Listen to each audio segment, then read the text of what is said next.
Hello, hello, it is the Trading Captain, and I'm currently sitting down $9.33.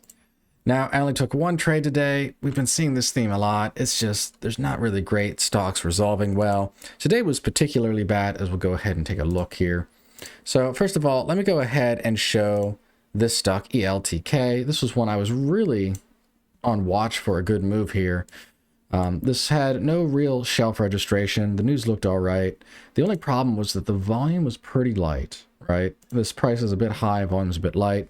I was really looking for a clean pullback, didn't end up getting it. And this thing just ended up fizzling out. You didn't get much volume at the end, and it just ran out of steam.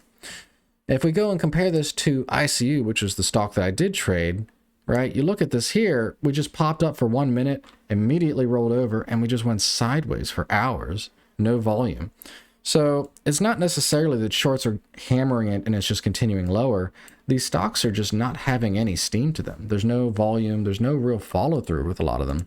Okay, yeah, this had some volume initially, but that's really just because this spiked up.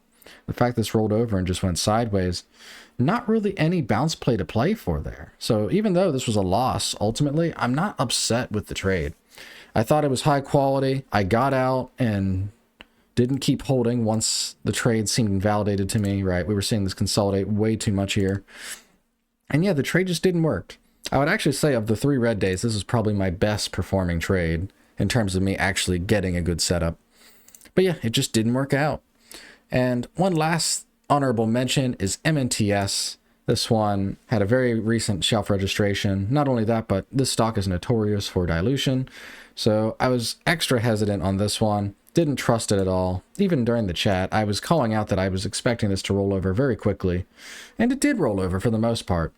I am very surprised to see that we did rally back here. This rally back, and even though it did ultimately give it back, I'm still very surprised that it made this recovery attempt. Some people were saying that this was a reverse head and shoulders. I can kind of see that. But just given the dilution, I just generally thought this was going to go back to the pre-breakout level, maybe even make a new low. So the fact that this even held while it did is very surprising to me.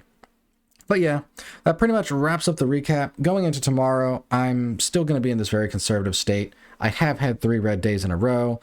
It seems like we are experiencing very, very dry markets at the moment. Just not a lot of volume coming in. So I'm not really expecting much for tomorrow. But yeah, that pretty much wraps up my recap. If you liked what you saw, please do leave a like. Helps me out. I do stream every morning from 7 a.m. till 9 a.m. EST. So if you're interested, you can check that here on the channel. And I will be back tomorrow. Take care.